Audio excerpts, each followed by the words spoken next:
Queridos irmãos, que Deus os abençoe e que todos estejam sob a proteção e as bênçãos do Divino Mestre. Hoje nós vamos refletir acerca do capítulo 5º do Evangelho segundo o Espiritismo. Bem-aventurados os aflitos.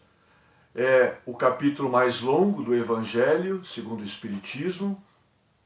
E nós vamos abordar aqui os tópicos deste capítulo que considero mais importantes para a nossa compreensão e a nossa evolução espiritual.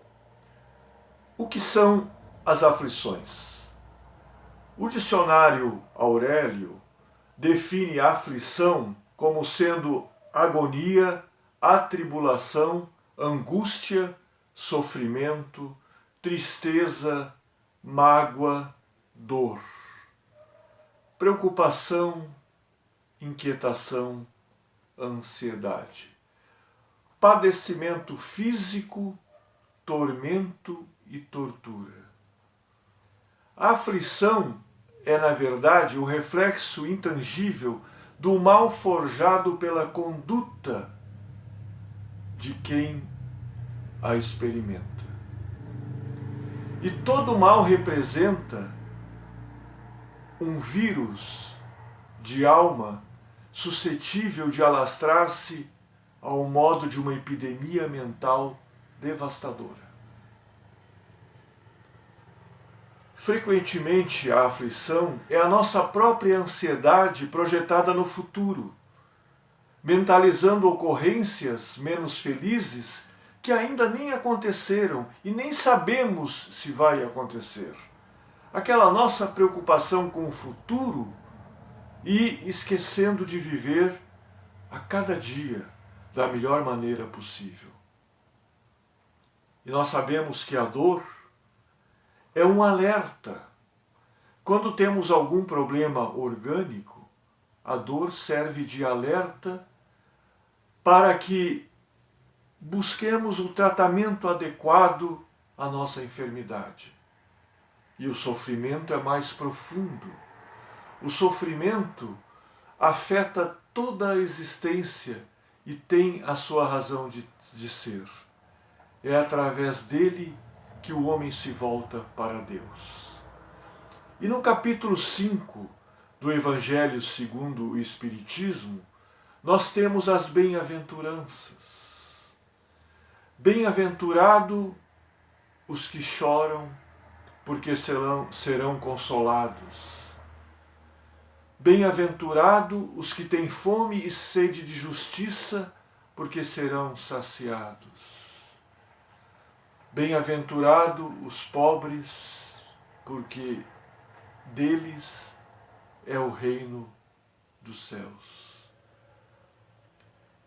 Estas bem-aventuranças do Cristo nos levam a profundas reflexões. Primeira delas, a justiça das aflições. Como naquela época primitiva, e ainda hoje, o homem pode compreender que ele sofrendo, ele tendo aflições, dores, ele vai ser feliz posteriormente. Porque Jesus promete compensações para os aflitos na vida futura. E Deus, soberanamente justo e bom, não castiga, nem impõe aflições aos seus filhos. Então, considerando dessa forma, estas aflições são causadas pelo próprio homem. Estas dores pungentes são oriundas de ações equivocadas do próprio homem, nesta ou existência passada. As causas atuais das aflições.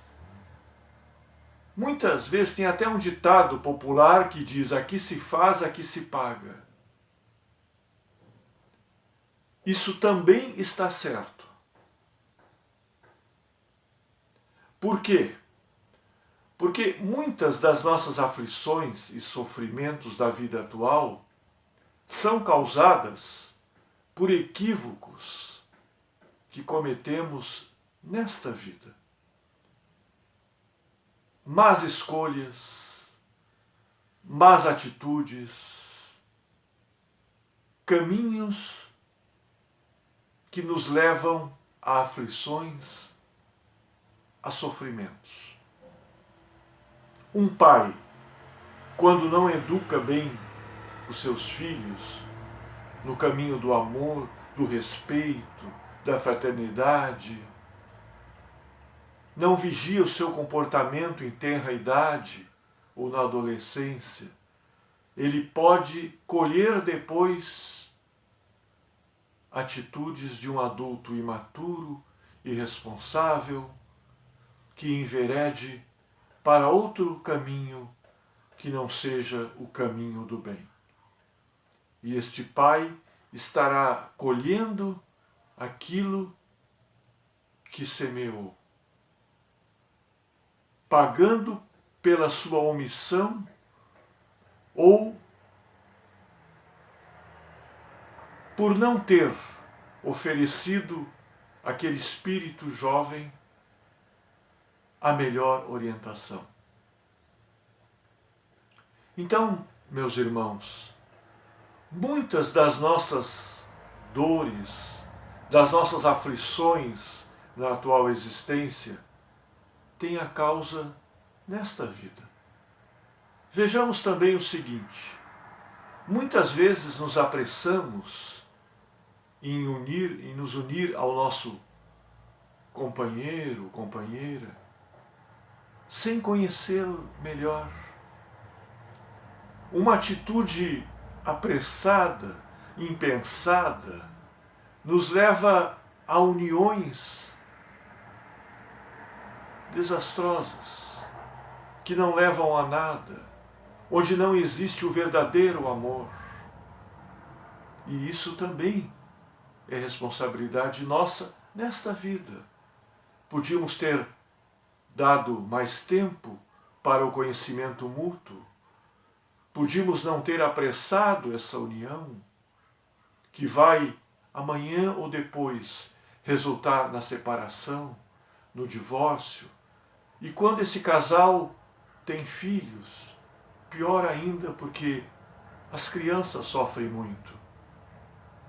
Tudo fruto de más escolhas ou de escolhas apressadas e equivocadas nossas, que poderiam muito bem ter sido evitadas. Mas quando não encontramos a causa para essas aflições na vida presente, vamos buscar esta causa em vidas passadas, em equívocos cometidos contra nossos irmãos em existências pretéritas. E normalmente, no seio da nossa família, encarnam aqueles irmãos com os quais necessitamos nos harmonizar, nos ajustar, resgatar débitos de ações equivocadas em vidas passadas. Ninguém nasce em uma família se não for para se harmonizar, para ajudar, para saldar débitos de existências passadas. Então, meus irmãos, quando não encontramos razões nesta vida, certamente a causa está em vidas passadas. Muitas mortes que acometem nossos familiares, mortes prematuras, em que culpamos Deus por levar um espírito tão jovem com uma vida toda pela frente, mas esquecemos que tudo tem uma causa e uma razão de ser. Nada é por acaso.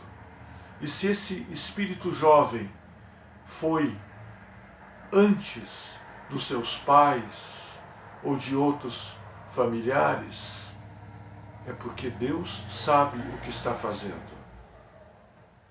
E ele terminou ali a sua jornada nesta presente encarnação.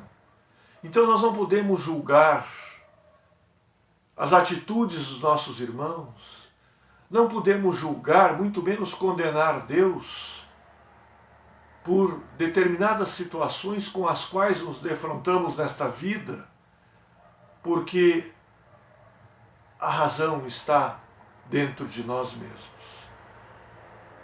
E abençoado seja o esquecimento do passado que temos, porque o véu que encobre existências passadas nos possibilita viver a presente encarnação sem prejudicar ainda mais, por orgulho, por vaidade, por egoísmo, aqueles irmãos que nos cercam no círculo familiar, no círculo de amizades, no nosso trabalho. Bendito seja o véu que encobre as nossas existências anteriores. Neste mundo de provas e expiações, em que somos espíritos imperfeitos e devedores, isto é muito necessário. Porque como poderíamos conviver harmonicamente sabendo que no seio da nossa família está um espírito, um ser, que em vidas passadas tirou a nossa vida, ou a da nossa companheira, ou que nos prejudicou financeiramente, ou outros problemas que tenha. Como nós poderíamos conviver com isso sem trazer para esta existência reflexos deste conhecimento? Por isso, abençoado seja esse véu. E esse véu é necessário nesse mundo de provas e expiações. Sabemos que em outros estágios evolutivos, este véu não é necessário. E os espíritos encarnados têm memórias de vidas pregressas. Quanto mais evoluído é o espírito, mais lembranças, insights, flashes de existências passadas ele tem, ele guarda dentro de si. Todos esses sofrimentos que passamos, essas atribulações, Jesus nos recompensa com a vida futura. E se não fosse dessa forma, se entendêssemos que esta existência é única e após a morte tudo termina, tudo se encerra,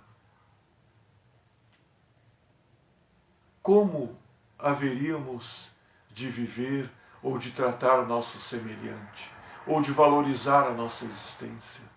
Só a compreensão que a doutrina espírita nos oferece das várias existências, várias encarnações, sucessivas experiências da matéria, é que nos dá esta fé inabalável na vida futura, a confiança no amanhã e de que somos espíritos eternos.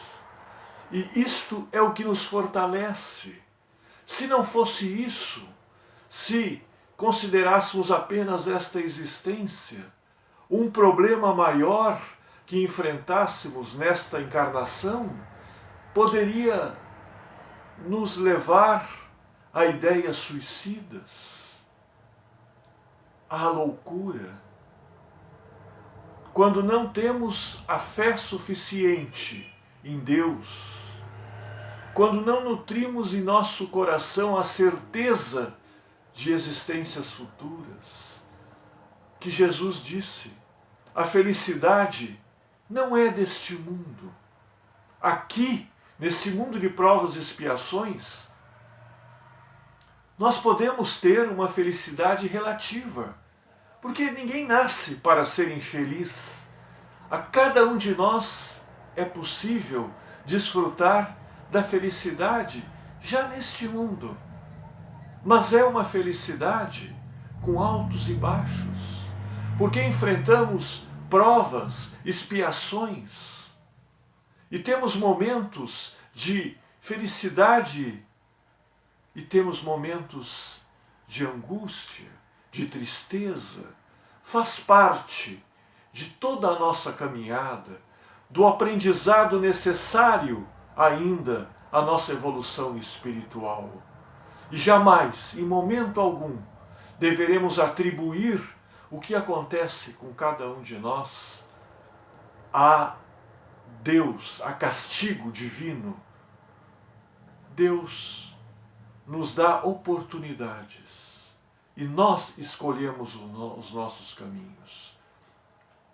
Muitas vezes, um espírito escolhe passar por certas provas nesta encarnação para acelerar a sua evolução espiritual. Porque toda expiação é uma prova, mas nem toda prova é uma expiação. E, como disse, muitas vezes um espírito solicita, antes de reencarnar, passar por determinada prova, no intuito de acelerar a sua evolução espiritual. E passando por aquela prova, ele avança vários degraus nessa caminhada. E chegando no mundo espiritual, na verdadeira pátria, ele pode, com orgulho merecido e saudável, dizer: eu venci aquela prova que me foi dada. Então, meus irmãos, Jesus sempre nos disse: meu reino não é deste mundo. A felicidade não é deste mundo. A humanidade passa por um processo de transição planetária, de planeta de provas e expiações para mundo em regeneração. Devemos fazer a nossa parte. É um momento desafiador. E nesse exato momento, estamos passando por esta provação. Toda a humanidade está enfrentando esta provação, para que possa refletir, para que possa valorizar mais os valores familiares, os valores morais, os verdadeiros valores, o ser e não o ter. Não aquela humanidade voltada para o ter, para o consumismo exagerado, que não tem tempo para se dedicar ao autoconhecimento, à meditação, à busca da sua espiritualidade. Este é um momento para refletirmos e valorizarmos as pessoas que nos cercam. Aproveitarmos este momento para meditarmos, refletir sobre os verdadeiros valores, sobre o Evangelho do Cristo, sobre aquilo que Ele nos ensinou e que até hoje ainda não praticamos. O amor ao próximo, o respeito, independente de qualquer religião, qualquer gênero, o amor à natureza. Tudo o que estamos passando não é por acaso. E eu lanço um convite a que vocês aproveitem este momento pelo qual a humanidade atravessa para se espiritualizar, para se voltar ao eu interior, porque o inimigo não está em nossos irmãos, não está fora, não está do outro lado do portão da nossa casa, da porta do nosso apartamento. Está dentro de nós. E é esse inimigo que nós devemos combater. O inimigo não é o próximo. O verdadeiro inimigo somos nós mesmos. E para encerrar esta exposição, eu conto uma pequena e rápida historinha. Uma vez perguntaram ao velho Galileu Galilei, importantíssimo cientista italiano, quantos anos você tem? E ele respondeu, 8, talvez 10, em evidente contradição com a barba branca que trazia no rosto. Logo em seguida, Galileu explicou sua resposta. Tenho, na verdade, apenas os anos que me restam de vida, porque os já vividos não os tenho mais. Assim como não tenho as moedas que já gastei. Devemos, como Galileu, valorizar o tempo que nos resta e não ficarmos lamentando o tempo que já passou.